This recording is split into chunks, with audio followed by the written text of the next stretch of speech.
हामीलाई चाहिँ दिएकै हो कि हामी नेपालीले चाहिँ एकदमै गौरव गर्नुपर्छ।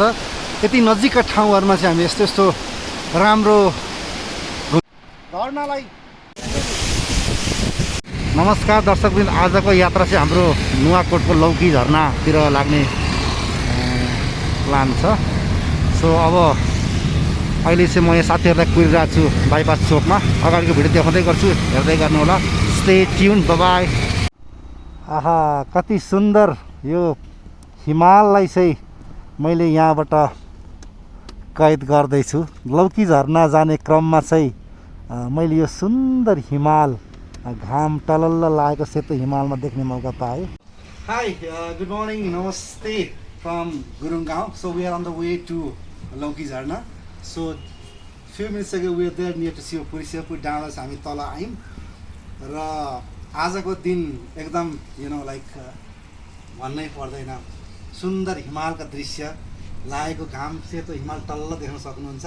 र special thanks to my friend Narayan र क्यामेरामा हुनुहुन्छ सुरेश ब्रो। तपाईँलाई पनि स्पेसल थ्याङ्क्स दिनैपर्छ for your precious time. So अगाडिको दृश्य हामी देखाउने छौँ, भिडियो हेर्दै गर्नु होला। Till then we are ready with a cup of tea, you can see there.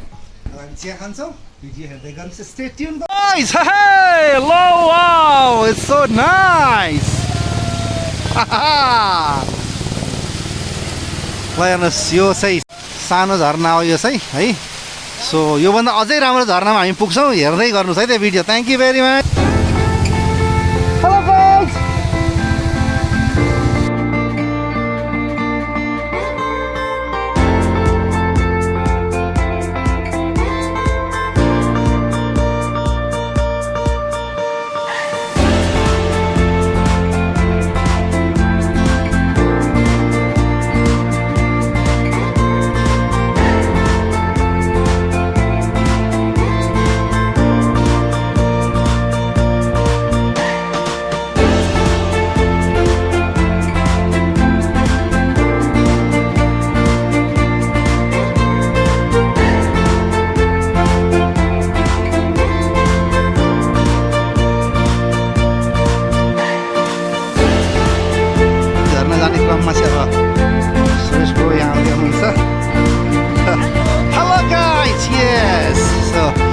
Last stop चाहिँ यहीँ हो र हामी यहाँबाट चाहिँ वाक गर्दै जान्छौँ। एकदम हरियो वन नेपाल प्रधान साथी हुन्छ। वास्तवमा नेपाल अनि काठमाडौँ उपत्यका साँच्चै नै डाँडा काँडा र हरियो जङ्गलले ढाकिएको एकदम रमणीय ठाउँ हो काठमाडौँ उपत्यका भनेको। तपाईँ देख्न सक्नुहुन्छ। अब हामी यहाँबाट मेरो विचारमा 5-7 मिनटको वाकमा पुग्छौँ। यहाँबाट चाहिँ बाइक चाहिँ आउँदैन, शिलान्यास चाहिँ यहाँबाट रहेछ। यो स्टेप हुँदै हामी अगाडि जान्छौँ, भिडियो हेर्दै गर्नु पर्छ है त।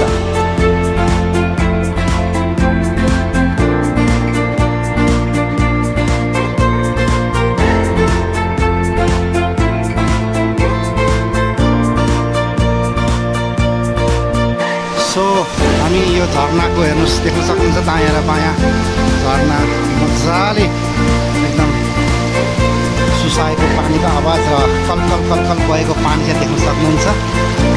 साँच्चै नै प्रकृतिले हामीलाई चाहिँ दिएकै हो कि हामी नेपालीले चाहिँ एकदमै गौरव गर्नुपर्छ। यति नजिकका ठाउँहरुमा चाहिँ हामी यस्तो यस्तो राम्रो घुम्ने ठाउँहरू, झरनाहरू, अब हाम्रो मठ मन्दिर देवालयहरू त्यतिकै छ। हामी नेपालीले चाहिँ यो एस्पेक्टमा चाहिँ आफूलाई चाहिँ भाग्यमानी ठान्नै पर्छ। भिडियो हामी यहाँ चाहिँ आइपुगेको छौँ है। अब यतापट्टि नै अर्को मेन झरना छ, म देखाउँछु, भिडियो हेर्दै गर्नु होला। एकदमै राम्रो ठाउँमा आइपुगेको छु।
मजाले झरनामा आएको हौ हामी गाउँको झरनाको ओके ओके ओके सर काम हुँदैन क्या त्यहाँ जानु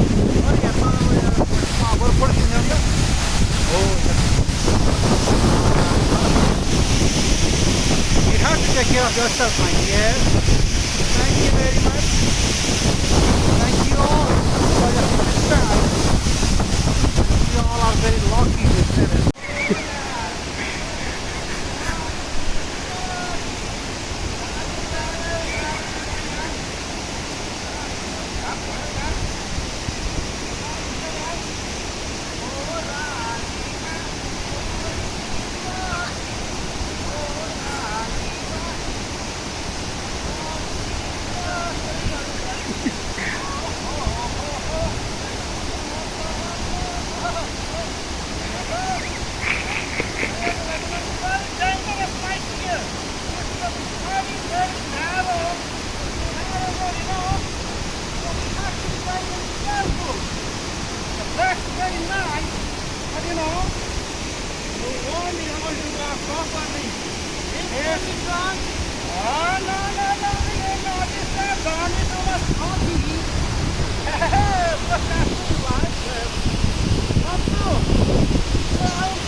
Look here.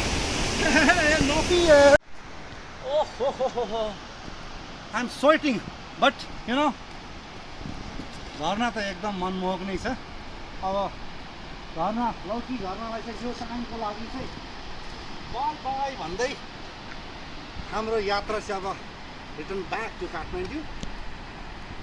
ब्याक साइडमा झरना लौकी झरना भन्दै अपोजिट साइडको भ्यू यहाँबाट देख्न सकिन्छ र यो भिडियो हेर्नुहुने सम रमाइलो रमाइलो ठाउँहरू चाहिँ आफ्नो फुर्सदमा एक्सप्लोर गर्नुहुन म हार्दिक अनुरोध गर्दछु। By by.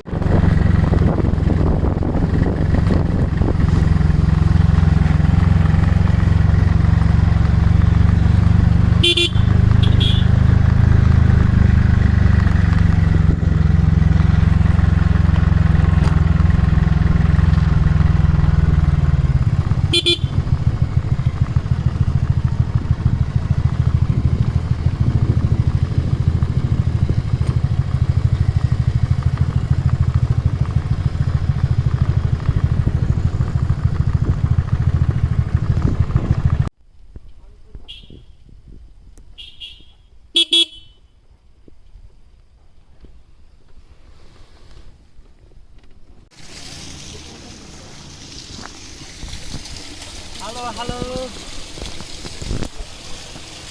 हामी शिवपुरको डाँडाबाट हुँदै अथवा गाउँ हुँदै अहिले तलबाट गयो भने राइट साइडबाट गयो भने छरे लेफ्ट साइडबाट गयो भने लेफ्ट साइड गयो भने चाहिँ छरे, राइट साइडबाट गयो भने चाहिँ रसुवा हुँदै स्याप्रुबेसी अन्य बाटोहरू त्रिशुलीहरू पुगिन्छ है।